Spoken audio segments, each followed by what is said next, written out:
はい、横須賀市立鶴久保小学校、校長の小田康生と言います。横須賀市教育委員会保健体育課の吉田と申します。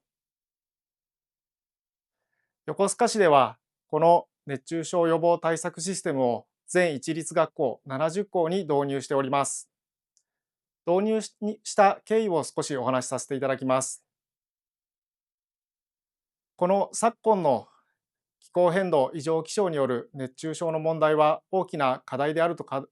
えています。例えば、この熱中症から子どもたちの健康安全をどのように確保するのかということです。また、今まで実測をして暑さ指数を測っておりましたが、リアルタイムに暑さ指数を教職員間で共有できないなどの課題もありました。その時にニフコさんから熱中症予防対策システムのお話をいただき、検証を重ねた上、効果があると思い、全70校に導入させていただきました。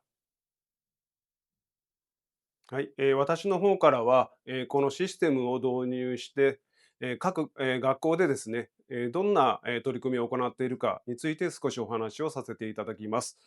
鶴高小学校では、こちらの、画面でですね、教職員がまずその日の、WBGT を確認し、体育、そして体育館での屋内での活動、屋外での活動をできるかどうかの判断を、タイムリーに見れるシステムで、教育活動を、安全に子どもたちの安全を、重視した、活動を行っています。子どもたちも、この WBGT を見ながら、今大丈夫かな、あ、少し危険だな、そういう、自分で